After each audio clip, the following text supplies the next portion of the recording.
હમણાં એક આપણી આ મોડાસાની એન્જિનિયરિંગ કોલેજમાં જે દીકરી સાથે થયું એ જોઈને મને બહુ જ દુઃખ થાય છે યાર.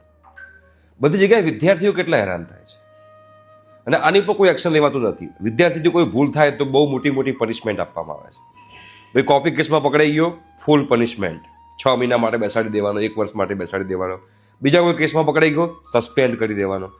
વિદ્યાર્થીને બહુ જ મોટી પનિશમેન્ટ આપવામાં આવે છે. બટ સામે જોવા જઈએ તો ટીચર્સ માટે, પ્રોફેસર માટે કોઈ રૂલ રેગ્યુલેશન છે જ નહીં. ફિઝિકલી એબ્યુઝ કરવામાં આવે છે. હમણાં જે આપણે દીકરીનું નામ નહીં લઈએ પણ વોટ્સએપ મેસેજમાં લખ્યું એવું કે તું મને ખુશ કરીશ. અને કઈ રીતના આ લોકો ટીચર પ્રોફેસર કહેવાય? તમે ગુરુની જે કહેવાય ને ગુરુ એની તમે ડિસરિસ્પેક્ટ કરી રહ્યા છો. ગુરુની ગુરુ તો વિદ્યાર્થીઓને તો કેટલું સરસ રીતે ગાઈડ કરે ને એમના કરિયરમાં કેટલા આગળ લઈ જાય. ગુરુના નામે આ લોકો છે ને રાક્ષસ છે, રાક્ષસ જે આવા મેસેજો કરે છે. એસાઇનમેન્ટમાં એટલા બધા હેરાન કરે, સબમિશન નહીં કરવાનું, જે એસાઇનમેન્ટની કોઈ વેલ્યુ જ નથી, કોઈ જ વેલ્યુ નહીં. જે છોકરાઓ એસાઇનમેન્ટ લખીને મહેનત કરીને બધા પસ્તીમાં જાય છે અને એમાં એસાઇનમેન્ટ સબમિશનમાં હેરાન કરવાના, એમાં એસાઇનમેન્ટ સબમિશનમાં ફેલ કરવાના. ગવર્મેન્ટ કોલેજમાં હોય છોકરાઓ તો ટાઈમસર એસાઇનમેન્ટ લેવાનું નહીં, કોલેજમાં કોઈ દિવસ ભણાવવાનું નહીં. પેપરમાં બેઠા પેપર નીકળી જાય. લાસ્ટ યરનું પેપર જે હતું એનું પાછું રિપીટ થઈ જાય. હા, પેપર મિકેનિકલનો ફેકલ્ટી હોય ને કોમ્પ્યુટર આઈટીના પેપર ચેક કરતો હોય એવું અમે લોકોએ જોયેલું છે.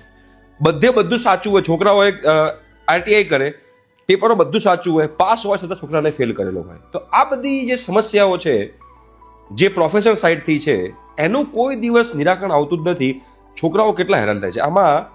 આ તો છોકરી સ્ટ્રોંગ કહેવાય કે એણે આનો ઓબ્જેક્શન લીધું. બાકી અમુક લોકો તો જતા રહે ડિપ્રેશનમાં અને આડાવડા સ્ટેપ લઈ લે. ગુરુ તરીકે તો આપણે આપણા વિદ્યાર્થીઓને ગાઈડ કરવાના હોય, આપણે આપણા વિદ્યાર્થીઓને બૂસ્ટ કરવાના હોય, મોટિવેટ કરવાના હોય અને એમના કરિયરમાં આગળ વધે ને એવા પ્રયત્નો કરવાના હોય. એની જગ્યાએ તમે લોકો આવી હરકતો કરો છો. થોડી તો શરમ હોવી જોઈએ ને. જે લોકો આવા બધા મેસેજો કરે છે કે જે સ્ટુડન્ટ્સને કહેવાય ને કે બ્લેકમેલ કરે છે કે ભાઈ એસાઇનમેન્ટ પાસ નહીં કરું, આટલું કરી નાખ, આ પૈસા આપી દે આટલા.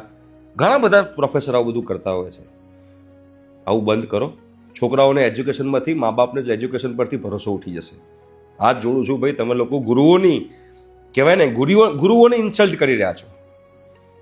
એક સડેલી કેરી છે ને બધી કેરીને બદનામ કરી નાખે, બધી કેરીને બગાડ નાખે.